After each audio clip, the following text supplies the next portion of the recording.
unsolved cases. I know. We have been focusing heavily on Epstein, and we are like nowhere near done Epstein related things. But I needed a change of pace because I was starting to have some really fucked up dreams, almost like Epstein was telling me, you don't have the full picture, which is another reason why I believe, because I have seen him on the other side. And yes, I know what you're thinking. What? Wouldn't he have gone to hell? I mean, technically, yes, but if you've ever watched the movie Ghost and see that they just come when they're ready, it's kind of what's happening with Epstein, even though it's been quite a few years. But I am done doing Epstein stuff for now. We are getting back to unsolved cases. Woohoo! We're going to be talking about a creepy, unusual, no answers whatsoever unsolved case. Because this one isn't just unsolved, this one is bold and calculated. And whoever did this walk into the church, it was almost as if they had no fear and a vendetta. Whatever the case may be, we're diving deep right now. Welcome to Freaked Out with your psychic medium host, Liz. That is me. If you are new here, by the way, I am a psychic medium that provides unsolved case details, talk about celebrities from time to time. Also, we cover those deep, dark secrets that the world does not want us to know. And today is no different. We are going to be covering the case of Missy Bevers. I've covered this case very lightly on TikTok in the past, but today I want to do a deep dive because it's time. Now, before we get into any visions, we're going to go over the case details and then we'll go from there. Terry, aka Missy Bevers, was 45 years old. And one hell of a badass, if you ask me. She was a wife and a mother, and by every account, she was one of those women who stayed hella busy. She was also very positive and uplifting, and she stayed deeply connected to her fitness community, and she had a rockin' body. Good for her. She actually taught early morning classes. It was called Camp Gladiator. And on April 18th, 2016, she was actually scheduled to lead one at a church, which was Creekside Church of Christ in Middletown, Texas. And this was not unusual for her. This was pretty routine, and people knew her, her clients knew her. And that's when my eyebrows start to shift, because whoever showed up that morning knew the routine too. Now, late the night before, Missy posted publicly about her upcoming 5 a.m. class. And unfortunately, storms were rolling through in the area overnight. Heavy rain, thunder, the kind of creepy, eerie vibe you get when something scary is going to strike. And it's the kind of weather that keeps people home, but not this person. Somewhere between 3:50 a.m. and 4:20 a.m., surveillance cameras inside of the church captured some unusual movement. Someone was already inside of the building. So when I say inside, I mean casually walking through the building like they belonged there. Now, this person was dressed in what looks like police tactical gear. There was a helmet, a vest marked police, gloves. It was like a whole setup. They were moving slowly, opening doors, being creepy, peeking into rooms as if they were looking for someone. They weren't rushing or panicking either, not acting like somebody who was worried to get caught. Now, let me be very clear. Police have never confirmed if, in fact, this was a real police officer or not. Investigators do believe that this person was exactly a killer. And the footage is eerie. It was almost like too calm, too comfortable, like they have come in this place before.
I believe that they did. Not only did they have a blueprint of this church, they have walked those hallways in the past many a times. Then at approximately 4:16 a.m., Missy arrived at the church to set up for her class. And within minutes, she was brutally attacked and killed.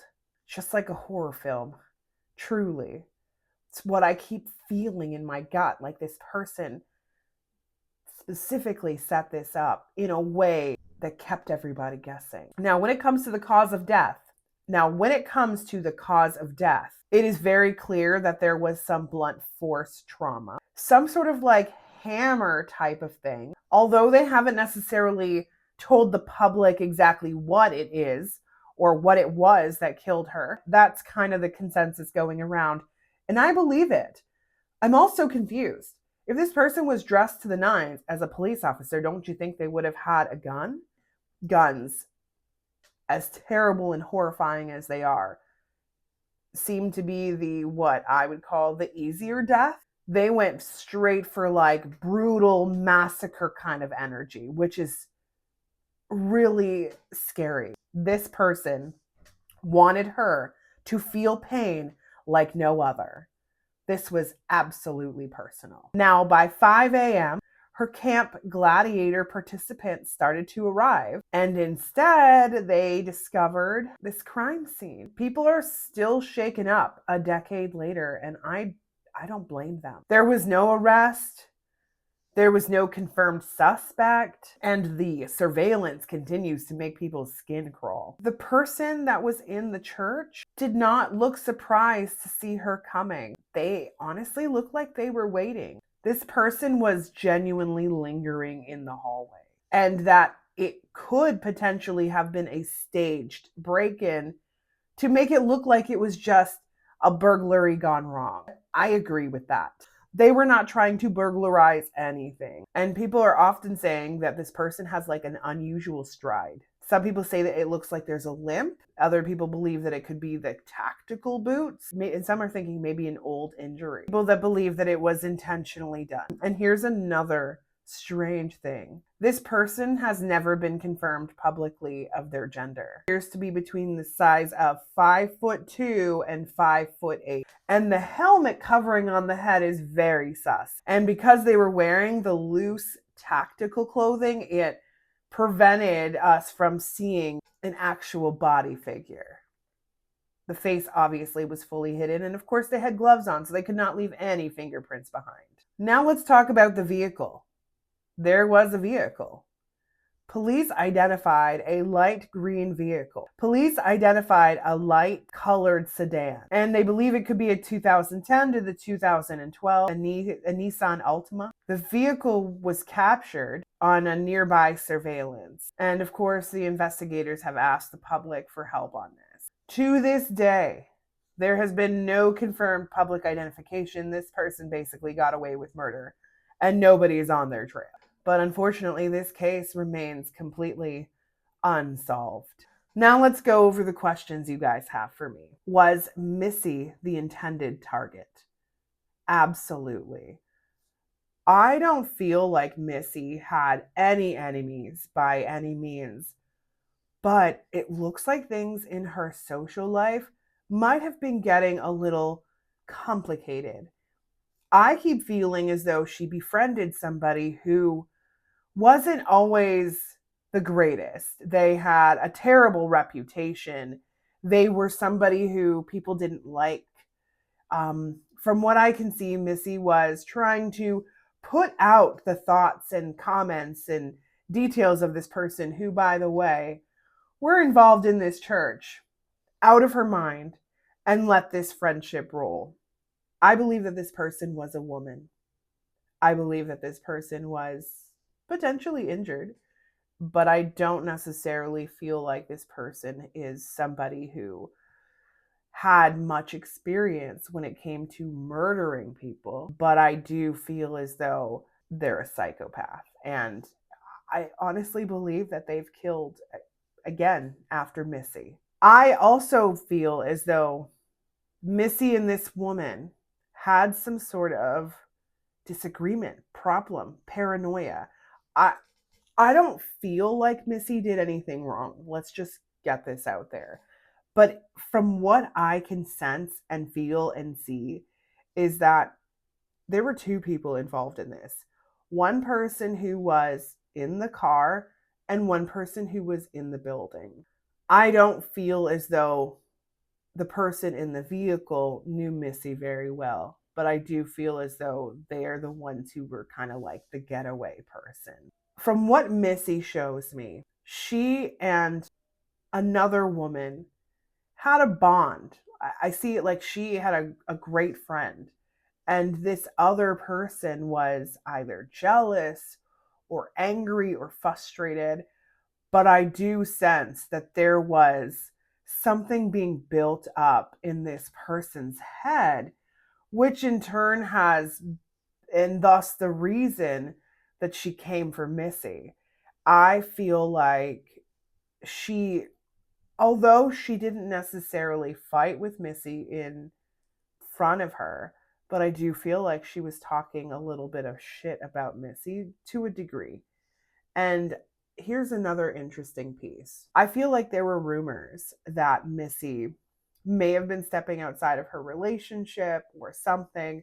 I don't necessarily think that that's anywhere in the media, but from what I can feel and see, there might have been a relationship developing with somebody else. And from what I gather, there was no genuine relationship. I don't see that she was actually stepping out of her relationship. I don't feel like she was doing anything like that. But there was somebody who was interested in her. And I feel as though this woman was very triggered. It could potentially have been a partner of hers, could have been her partner that was in the vehicle, which is why she wasn't so anxiety ridden, because she wasn't doing this alone.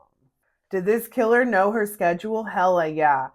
Actually, I believe that this, although this person has walked the hallways many a times in the past and knew their way around, but I'm also sensing that this wasn't the first attempt to kill Missy. In fact, I feel like they missed their window. I believe that previously there might have been another class that she was going to go to, but she was way, way too late. And Missy already had her clients in there. So she decided to come back another day to do this. And what better way to do it other than this heavy rainstorm that was happening? Even though Missy posted that she was having this class, this person already knew this. I feel as though they had the schedule down pat, perhaps maybe just Missy confirming that she was still doing this class may have kind of pushed this person to go forward and try to kill her. Well, successfully kill her. Was the timing a coincidence? No, this was planned out. I feel as though this woman has had this rage within herself for at least 3 or 4 months minimally. Now let's talk about this part. Law enforcement have repeatedly stated that they extensively investigated individuals in her life, including her husband, which he was out of town and his alibi checked out. And I know normally it's the husband, but not in this case. I'm not sensing that. Her father-in-law was examined and that they do not consider anybody connected to the family a suspect. And for once, I don't disagree. I believe that this person in the past would leave the door unlocked. Like after somebody locked it, left the door unlocked, which makes me believe that there is a significant connection to the church, and not just a normal regular person who goes to the church, but somebody who may even have a job within it.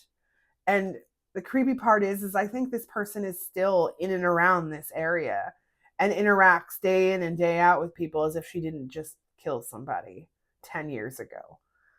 And like I said, I feel like she's killed somebody else too, another woman. She's giving off very, you come after my husband, I'll kill you kind of energy. Obviously, she dressed up as a full-blown police style disguise because she didn't want to get caught.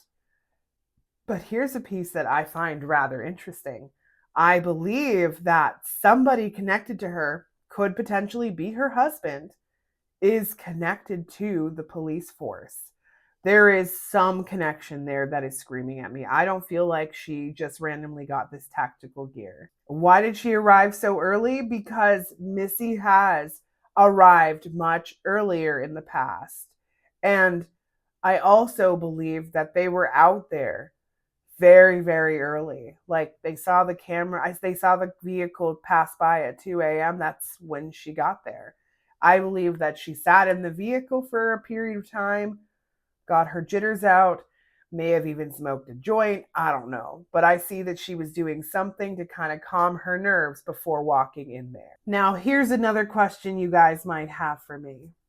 Will this case ever be genuinely solved? I believe that this person needs psychiatric attention. And I don't mean just, a normal walking in and going to somebody to get assistance for their mental health. This is like she's already cracked and has been cracked for years on end, can maintain a facade, and I think she also has kids.